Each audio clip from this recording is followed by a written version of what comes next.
বিসমিল্লাহির রহমানির রহিম। মাঝখানে সময়ের হিসাবটা মাত্র ১.৫ দশক, কিন্তু সে সময়কালে গণতন্ত্রহীনতার সাথে ছিল আধিপত্যবাদী নির্যাতনের মিশেল। সেজন্য সে সময়কালটা মনে হয়েছে কয়েক শতাব্দী। তাই আধিপত্যবাদ আর ফ্যাসিবাদের শিকল ছিঁড়ে গণতন্ত্রের পূর্ণযাত্রা যেন ছিল নতুন শতাব্দীর আবাহন। আয়নাঘরের অন্ধকারে নিপীড়ন, নির্যাতনের শিকার আধিপত্যবাদ বিরোধীদের প্রতিনিধিদের চোখে ছিল অন্য আলো। সে আলোয় জ্বলজ্বল করছিল সংসদ অধিবেশন। গণতন্ত্রের নতুন অভিযাত্রার জন্য যারা প্রাণ দিয়েছেন, সে আলোয় একে একে উঠে আসে তাদের নাম, আলোচিত হয় তাদের অবদান। আমি শ্রদ্ধার সাথে স্মরণ করছি আমার সেই ভাই বোনদের যারা নিজের বুক বুলেটের সামনে উন্মুক্ত করে দিয়ে আমাদের আবারও স্বাধীন করে নিজেরা স্মৃতি হয়ে গিয়েছেন। একই সাথে আহত ও পঙ্গু জুলাই যোদ্ধা ভাই বোনদের প্রতি আমার সবটুকু আবেগ, শ্রদ্ধা আর ভালোবাসা দিয়ে কৃতজ্ঞতা জানাচ্ছি।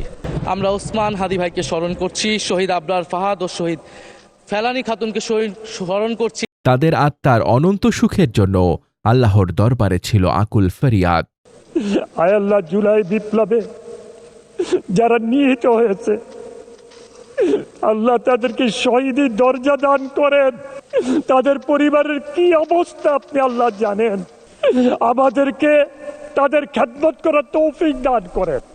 আধিপত্যবাদ আর ফ্যাসিবাদ সদল বলে বিদায় নেয় ২০২৪ সালের ছাত্র জনতার অভ্যুত্থানে। তাই নতুন স্বাধীনতার পর গণতন্ত্রকে নিরাপদ রাখতে শুরু হয় নতুন অভিযাত্রা, যেমনটা শুরু হয়েছিল ১৯৭২ সালে। প্রবীণ সংসদ সদস্য ড খন্দকার মোশাররফ হোসেনের সভাপতিত্বে শুরু হয় সংসদ অধিবেশন। একে একে নির্বাচিত হন স্পিকার, ডেপুটি স্পিকার, আর তাতে কোনো বিতর্ক ছাড়াই সমর্থন জুগিয়ে যায় বিরোধী দল। সভাপতি করার জন্য যার নাম প্রস্তাব করেছেন, উনি অত্যন্ত একজন সজ্জন। মাননীয় প্রধানমন্ত্রীর এই প্রস্তাবকে আমরা বিরোধী দলের পক্ষ থেকে পূর্ণ সমর্থন জানাচ্ছি।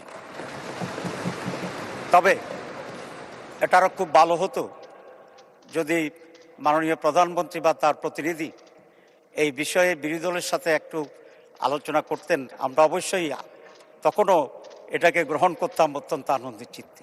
সব ঠিকঠাকই চলছিল, কিন্তু সংসদের প্রথম অধিবেশনে রাষ্ট্রপতির ভাষণ দেওয়া নিয়ে বেঁকে বসে বিরোধী দল। তারা শুধু সেখানেই থেমে থাকেনি, পতিত স্বৈরাচারের দোষর আখ্যা দিয়ে রাষ্ট্রপতিকে ভাষণ দেওয়া থেকে বিরত রাখার আহ্বান জানায় তারা।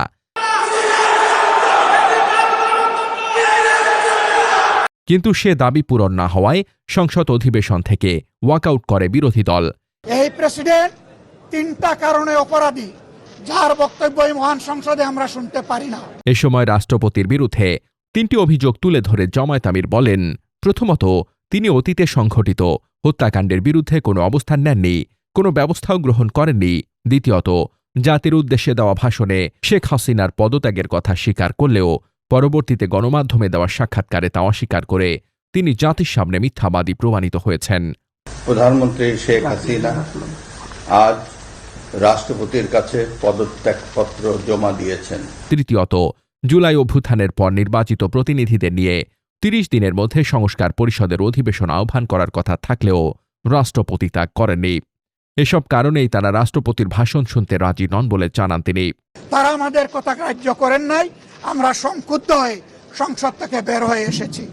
আমরা আগামীতে এই সংসদে কোনো অন্যায়কে আমরা বরদাস্ত করব না এবং মেনে নেব না।